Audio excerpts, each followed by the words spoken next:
નમસ્કાર ખેડૂત મિત્રો, ખેડૂત પાઠશાળામાંથી હું જિગ્નેશ રડિયા તમારું હાર્દિક સ્વાગત કરું છું। ખેડૂત મિત્રો, આજે આપણે ચર્ચા કરવાના છીએ કપાસ અને મગફળીમાં આપણે પાયાના ખાતરમાં કયા ખાતરો આપવા જોઈએ જેથી જે આપણો છોડ છે એનો વૃદ્ધિ વિકાસ સારો થાય, મૂળનો વિકાસ સારો થાય અને આપણને જે ઉત્પાદન મળે છે એ ખૂબ સારું મળે। તો ખેડૂત મિત્રો, સૌપ્રથમ આપણે કપાસની વાત કરીએ કે ભાઈ કપાસના પાકમાં આપણે પાયામાં કયા ખાતરો આપવા જોઈએ।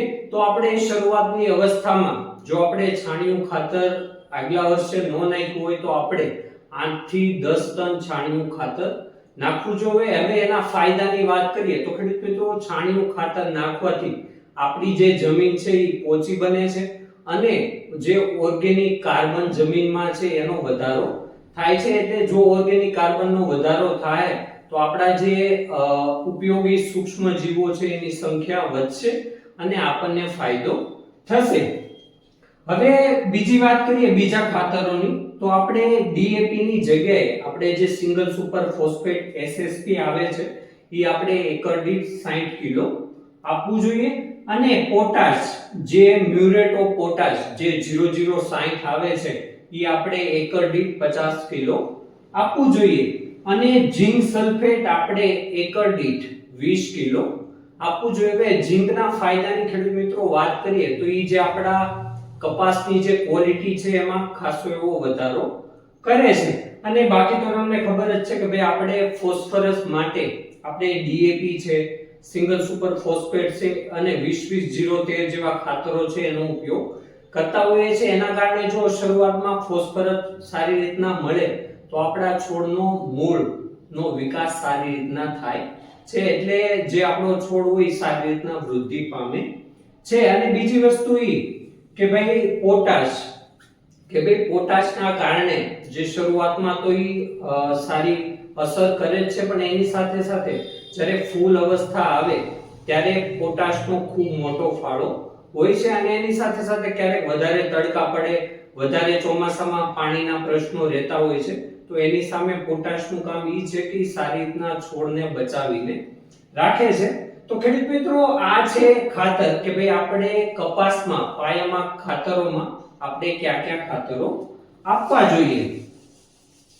હવે ખેડૂત મિત્રો, ગયા વર્ષે ઘણા ખેડૂત મિત્રોને જે સુકારાનો પ્રશ્ન રહ્યો હતો કે ભાઈ જ્યારે વધારે પડતું પાણી ભરાઈ જાય અને અચાનક ગરમી પડે, અચાનક તડકો પડે એટલે જે સુકારાના પ્રશ્નો વધારે જોવા મળતા હોય છે અને ઘણા ખેડૂત મિત્રો જે પેરાવિલ્ટના નામે ઓળખીએ છીએ। જો આવી અવસ્થા આવે ત્યારે આપણે જે 13045 જે પોટેશિયમ નાઇટ્રેટ ખાતર આવે છે એનો આપણે 200 ગ્રામ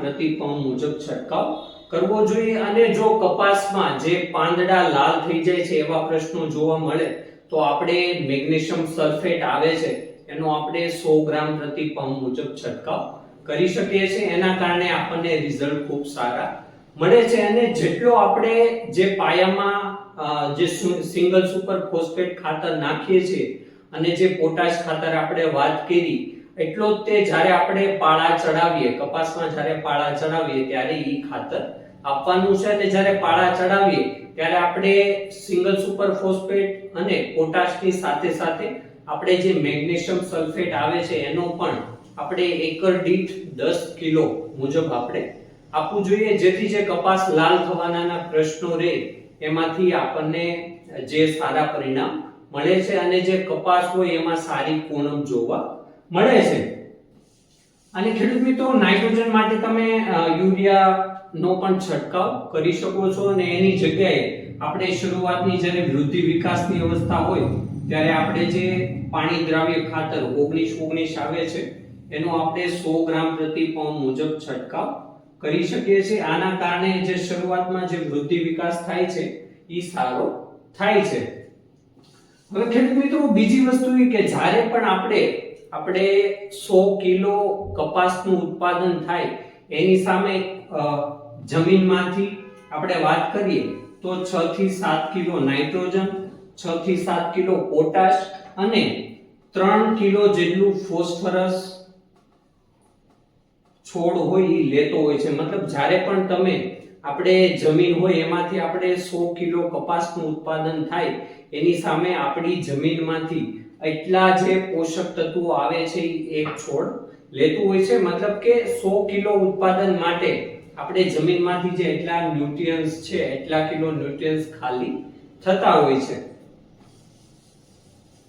હવે ખેડૂત મિત્રો આપણે હવે મગફળીની વાત કરીએ કે ભાઈ મગફળીમાં આપણે પાયામાં કયા કયા ખાતરો આપવા જોઈએ. તો એમાં પણ જો આપણે છાણિયું ખાતરનો ઉપયોગ ન કર્યો હોય તો આપણે 8 થી 10 ટન આપણે સારું એવું પોવાયેલું છાણિયું ખાતર આપવું જોઈએ. એની સાથે સાથે આપણે 20 કિલો યુરિયા જે આપણે નાઇટ્રોજન માટે આપીએ છીએ પણ નાઇટ્રોજનનો આપણે કટકે ઉપયોગ કરવો જોઈએ જેથી જે વધારે પડતો વરસાદ પડે અને જે યુરિયા છે એ ઘણીવાર જમીનની નીચે જતો રહેતો હોય છે. એના કારણે જે પીળા પડવાના પ્રશ્નો આપણને ઘણા બધા જોવા મળતા હોય છે.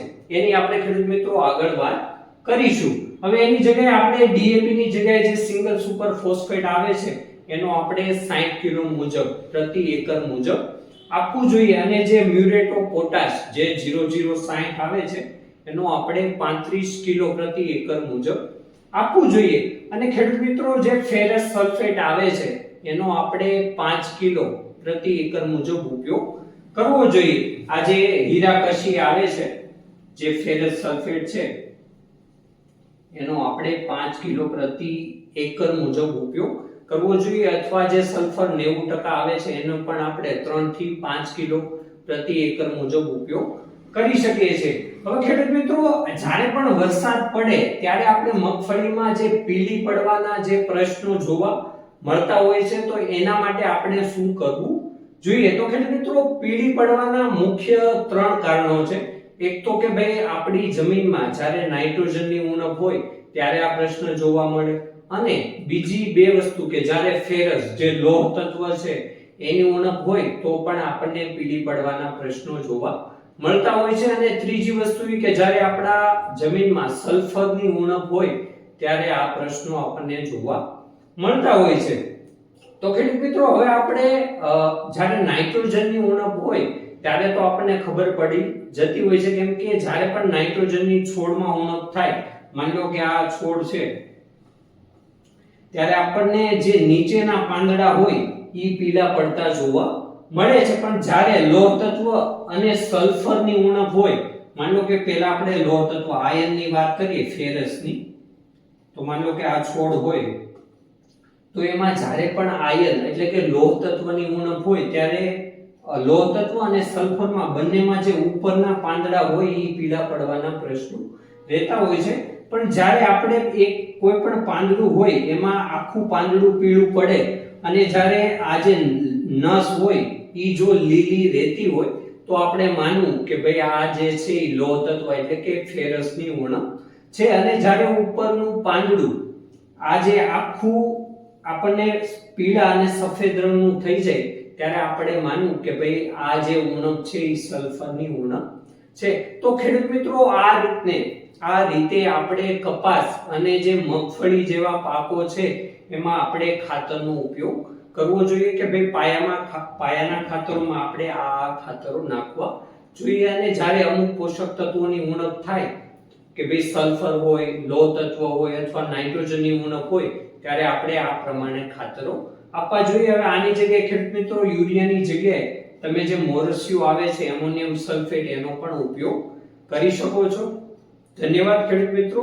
જો વિડીયોમાં માહિતી પસંદ આવી હોય તો વિડીયોને લાઈક કરો, શેર કરો અને આવી જ ખેતીને લગતી માહિતી માટે આપણી ચેનલને સબસ્ક્રાઇબ કરો. ફરી મળીશું એક નવા વિડીયો સાથે. જય જવાન જય કિસાન.